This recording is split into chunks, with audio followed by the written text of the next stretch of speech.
My whole thing is like, don't be hyperbolic about the prospect of Bitcoin.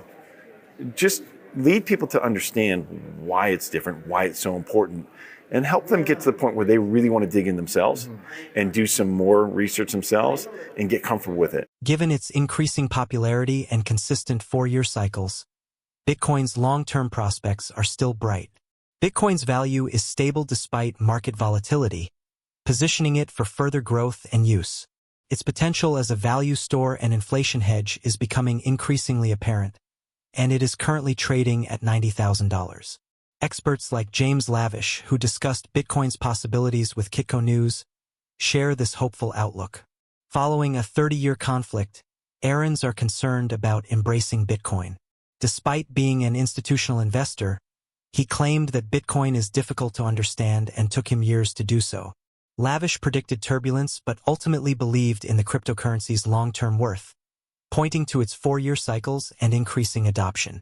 According to James Lavish, following a 30-year conflict, some veterans in the gold industry are concerned about embracing Bitcoin. Despite being an institutional investor, he claimed that Bitcoin is difficult to understand and took him years to do so. Although proponents of hard money believe in Bitcoin, Lavish pointed out that some people have trouble understanding it. Citing Bitcoin's 4-year cycles, he asserted that the market is approaching the end of its consolidation phase. This suggests that Bitcoin has a bright future. Its development as a pillar of the financial system is only getting started, and the journey will undoubtedly be nothing short of incredible. There are some old timers, OGs in the gold industry that have been doing this for so long. All right, so the way it's been described to me by Larry Lepard, is one of my partners in my hedge fund, is they've been fighting a battle here for like 30 years, and it's finally coming due. And so when they hear about Bitcoin and they hear it's digital gold and it's the next thing, I think what goes to their mind is, I don't want to fight this battle for another 30 years with just a new asset, So that's one thing that's out there. The second thing is just, it's difficult to understand. Bitcoin's not easy to understand. It took me a long time, but I was an institutional investor for almost 30 years. And it took me a good 3 or 4, it took a third time I finally heard about it and I started to study it rather than just dismiss it. Yeah. It's a difficult concept to get your head around. And then once I started to study it, it took me a while to really get my head around what it meant and why it was a sea change in finance and for hard money. But the reality is, gold and Bitcoin, the people who follow gold and Bitcoin, hard money enthusiasts in particular, they believe in everything. They're like super aligned with all their thoughts and reasoning and understanding what's going on with the debt and the expansion of the money supply and how this can be protective for them.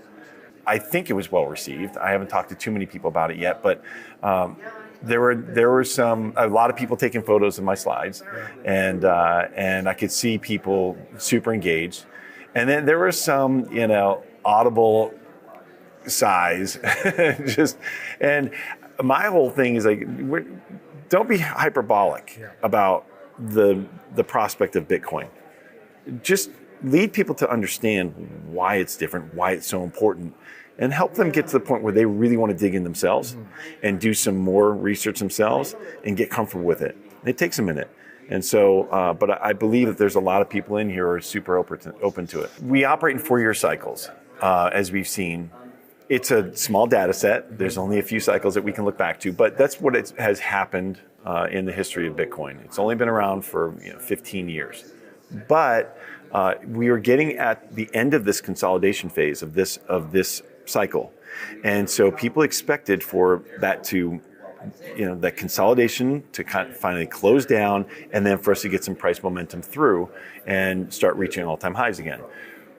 Coincidentally, people talk about it being tied to the halving and how it has miners and the price of creating the reward and all that. But in reality, it might be more tied to elections now and just the uncertainty around elections.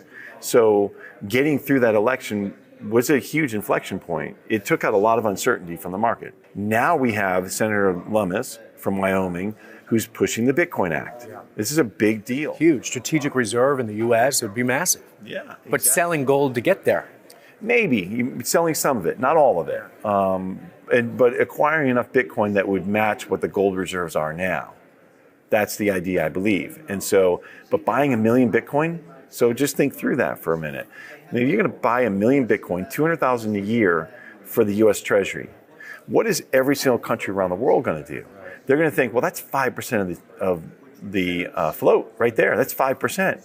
If we want to keep up and be a G20, and Bitcoin really does end up being a strategic asset for the world, for a store of value, then we better get in there and buy some too, or we're not going to be able to be one of the top 20 holders. Is it FOMO? Is it too late to get in? Are you buying the haircut? What's the outlook here? I mean, where do we go? Yeah, it's a good question. I get that all the time now from people I told to buy it when it was in the 20s. Of course. Yeah. But I believe that it's still a tremendous risk-reward investment for the long term. Will we see volatility? Fully expect it. We could bump up here against 100,000. I mean, we're right at 99.2 right now, and so we could bump up against that level, kind of push through, have a lot of shorts pile on, and then have it collapse back down into the 90s or even in the 80s. I don't know. Bitcoin is volatile. So I expect volatility. I still expect volatility, but I expect it to really have come into its own this year with some of these catalysts. Okay, so a lot of support there on the technical side too. I mean, it looks like it's overbought. It looks like it. Of course it does. It always does when it goes into this phase, right? I mean, I look back at the historical charts and it just blows my mind. I haven't lived through a bull market because I came into this industry late. I came in after 2020, early 2021. And so I came in right as we were entering that awful bear market.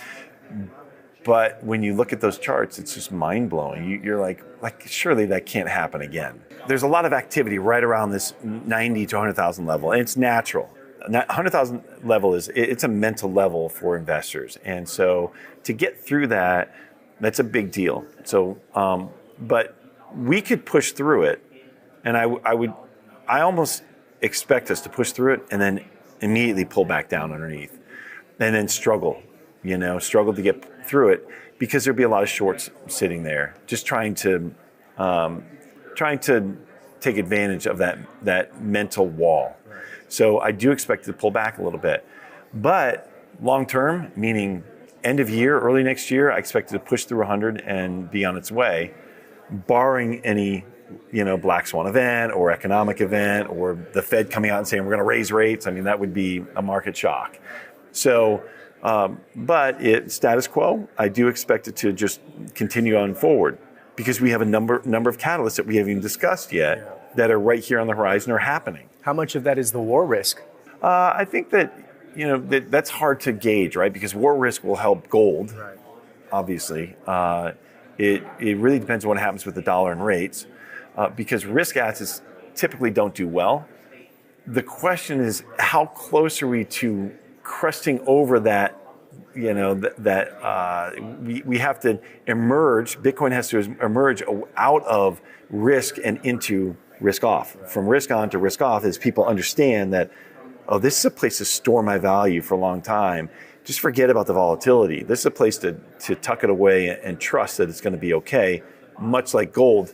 The difference is you can access it anywhere around the world. So if something happens in your home country, if you're in a hostile area, you can just pick up and leave, know your 12 words, and your Bitcoin, you're not taking it with you. Right. It's everywhere.